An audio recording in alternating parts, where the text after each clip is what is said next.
नमस्कार दोस्तों, आपका स्वागत है आपकी यूट्यूब चैनल पर। आपको तो पता ही होगा कि कुछ दिन पहले आदि पुरुष फिल्म का टीजर रिलीज हुआ है और ये फिल्म रामायण के ऊपर है और इसलिए इस टीजर को लेकर कई सारी डिबेट्स हो रही है, हंगामा हो रहा है, भली बुरी बातें कही जा रही है। पर उसके बीच रामायण में श्री राम का रोल करने वाले अरुण गोविल ने देखिए लोगों से और मोदी जी से क्या कहा, क्या अपील की, क्या सिफारिश की, क्या कहा मोदी जी को। चलिए शुरू करते हैं। मेरे मन में बहुत सारी बातें बहुत सारे समय से आती रही है और इस हंगामे को लेकर, इस इशू को लेकर मुझे लगा कि शायद ये सही समय है जब मैं अपनी बातें आपके साथ शेयर कर सकूं। दोस्तों ध्यान से सुनिएगा। रामायण, महाभारत, श्रीमद् भागवत जैसे जितने भी ग्रंथ हैं, शास्त्र हैं, ये हमारी सांस्कृतिक और धार्मिक धरोहर है। ये हमारी संस्कृति है, ये हमारी जड़ है।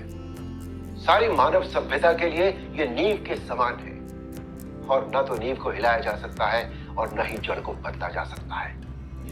नींव या जड़ से किसी भी तरह का खिलवाड़ या किसी भी तरह की छेड़छाड़ बिल्कुल भी ठीक नहीं है।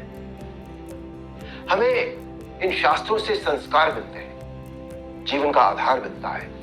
ये धरोहर ही हमें जीने की कला सिखाती है। हमारी संस्कृति विश्व की सबसे प्राचीन संस्कृति है। हमारी हर पीढ़ी इसे युगों युगों से आत्मसात करती आ रही है, जिसका सबसे बड़ा एग्जाम्पल है 2.5 साल पहले जब कोरोना आया था, तो कोरोना ने लोगों की धार्मिक भावनाओं को तब से लेकर आज तक और भी प्रबल कर दिया है। हमारी धार्मिक परंपराओं और मान्यताओं को और अधिक पुष्ट किया है इस महामारी ने। टीवी पर जब धारावाहिक रामायण प्रसारित हुई थी कोरोना के दौरान, तो रामायण ने एक विश्व रिकॉर्ड बनाया।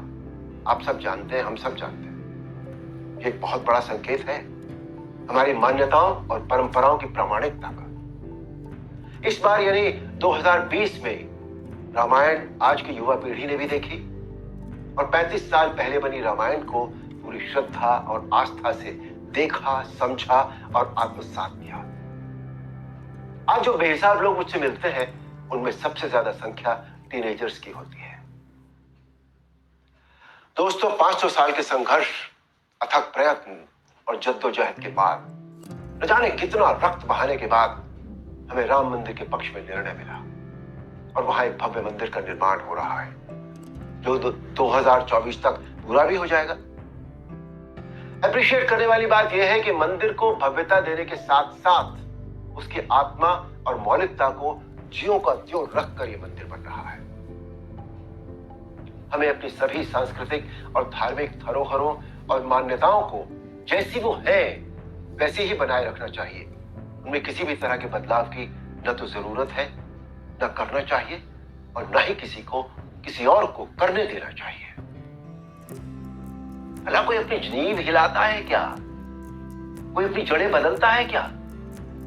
हमारी इन धार्मिक सांस्कृतिक मान्यताओं और परंपराओं को किसी भी तरह का कोई नयापन देने की आवश्यकता नहीं है। देखिए, मेरा प्रयास और कर्म तो यही है कि मैं इस जनरेशन को और अगली पीढ़ी को भी वही सिखाऊं, वही बताऊं, वही दिखाऊं जो वास्तव में सत्य है, शाश्वत है और सनातन है।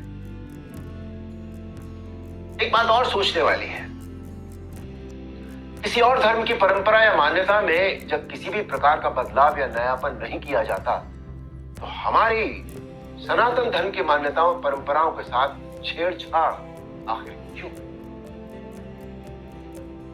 आजकल एक चलन सा बनता जा रहा है कि सनातन धर्म का मजाक बनाओ, देवी देवताओं के ऑब्जेक्शनेबल पोस्टर बनाओ, अभद्र भाषा में बोलता हुआ दिखाओ।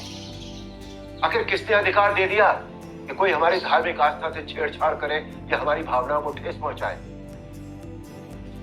कुछ फिल्म मेकर्स,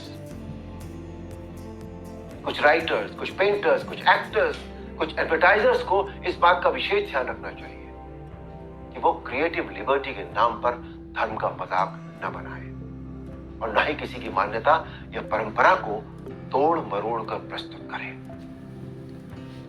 दोस्तों, ये किसी राजनीतिक पार्टी या धर्म के लिए नहीं, बल्कि पूरे देश के लिए एक स्वाभिमान बढ़ाने वाली बात है कि आज हमारे प्रधानमंत्री श्री नरेंद्र मोदी जी के नेतृत्व और कुशल मार्गदर्शन में देश के कोने कोने में सांस्कृतिक, धार्मिक और ऐतिहासिक धरोहरों को पुनः पहचान मिल रही है।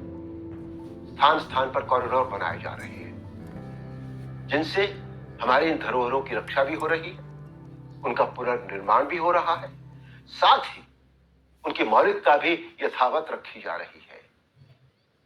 मोदी जी, ये देश सदैव आपका ऋणी रहेगा। मेरा अनुरोध है आप सबसे कि आपसे पूरी सक्रियता और जागरूकता के साथ अपनी अमूल्य सांस्कृतिक, धार्मिक मान्यताओं और धरोहरों को सहेज कर संभाले रखने का संकल्प करें